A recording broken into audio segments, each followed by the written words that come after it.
के पशुपालन विभाग में चुनावी सरगर्मियां हुई तेज। महामंत्री पद की दावेदारी के लिए 3 दावेदार मैदान में उतरे। महामंत्री पद के प्रत्याशी नीलमणि नरसिंह राव ने किया पत्रकारों से वार्ता और क्या कहा। आपके विभाग में पशुपालन विभाग में चुनाव चल रहे हैं और आप पहले भी प्रांतीय महामंत्री रह चुके हैं, तो आगे चल के अभी द्विवार्षिक चुनाव चल रहा है, उसमें आप कर्मचारियों को क्या संदेश देंगे, किस तरीके से अपनी की तरफ आकर्षित करेंगे? सबसे पहले तो साथियों, मैं अपने प्रिंट मीडिया के साथियों को, इलेक्ट्रॉनिक मीडिया के साथियों को बहुत बहुत धन्यवाद देता हूं कि आपने पता नहीं कैसे हमारा घर खोज लिया और हमारे पास आ गए। इसके लिए आपको मैं बहुत बहुत धन्यवाद देता हूं। साथियों, मैं वर्तमान में महामंत्री रहा हूं, 2.5 साल का कार्यकाल मेरा रहा है और कोरोना जैसी महामारी में भी हमने अपने कर्मचारी साथियों के लिए बहुत ढेर सारे कार्य किए। किस तरीके से कार्य किए, जैसे कि आपकी तरफ आकर्षित हों? नहीं, जैसे हमने 40 साल की हमारी लोगों की पिछली मांग थी विभाग में महिला कॉमन रूम की।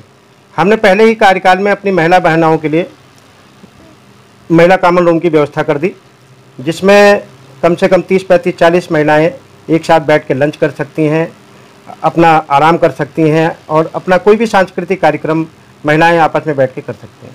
द्विवार्षिक चुनाव को लेकर के आपका क्या एजेंडा है? साथियों, मेरा एजेंडा है, जैसे काफ़ी काम हमने किए हैं, कुछ काम हम नहीं भी कर पाए हैं, जिसकी हम जिम्मेदारी के साथ जिम्मेदारी लेते हैं। पहला, जैसे मंडलों में हम चुनाव नहीं करा पाए कि कोरोना काल में तमाम शासन प्रशासन ने इतने शासनादेश लाद दिए कि हम फील्ड में नहीं निकल पाए। तो जो पहली प्राथमिकता हमारी होगी कि हम पूरे 18 मंडलों में विदिन 6 मंथ में हम वहाँ पे कार्यकारिणी का गठन कर लें।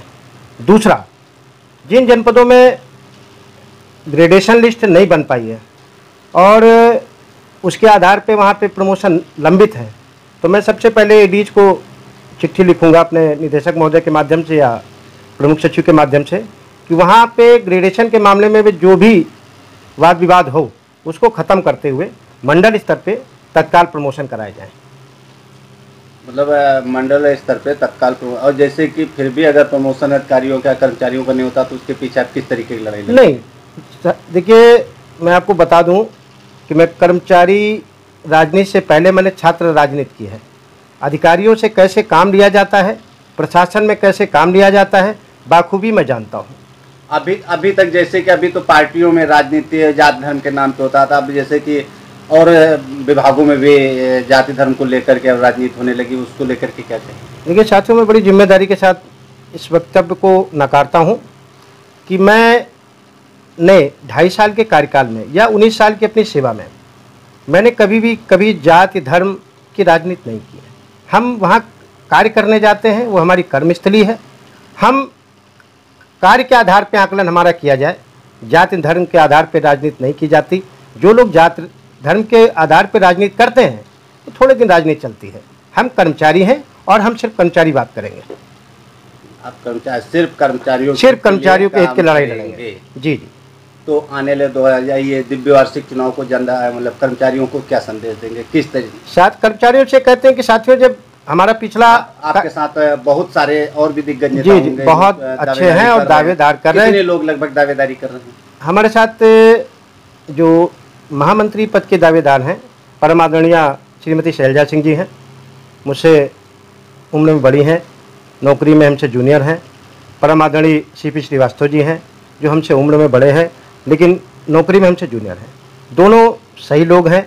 मेरा वैचारिक मतभेद उनसे हो सकता है, ये चुनाव है, चुनाव में मतभेद होंगे, लेकिन हमारा व्यक्तिगत उनसे कोई मतलब आपका कहने मतलब अगर चुनाव में मतभेद होता है तो चुनाव तक ही सीमित रहेगा, आगे चल के कभी भी नहीं। मैंने 2.5 वर्ष के कार्यकाल में ये लोग भी बेबाक टिप्पणी करें, यदि ईमानदारी से हमारा विरोध करें तो शायद ईमानदारी से हमारा विरोध नहीं कर पाएंगे।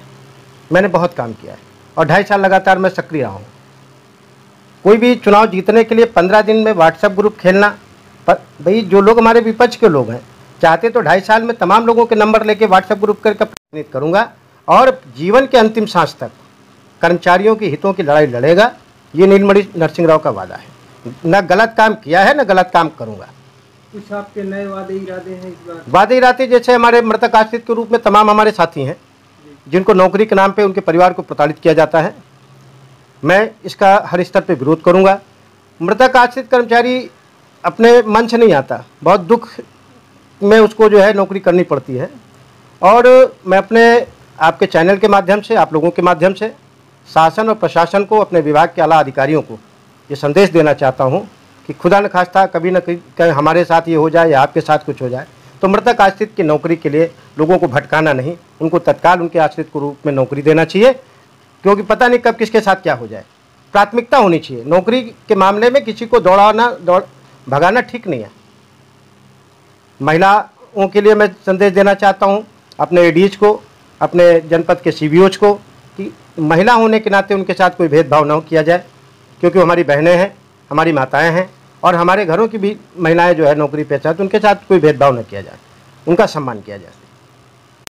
कि कई जनपदों में जैसे मिनिस्टर संवर्ग के कर्मचारियों का कार्य जो है अन्य संवर्ग के कर्मचारियों से लिया जाता है।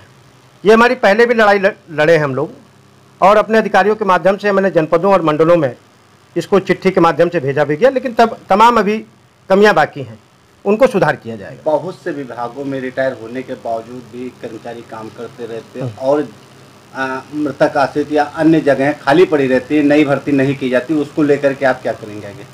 देखिए, बड़ी जिम्मेदारी के साथ ये बयान करता हूँ कि मेरी शासन प्रशासन में कई मरतबा जो है विशेष सचिव स्तर पर बात हुई है।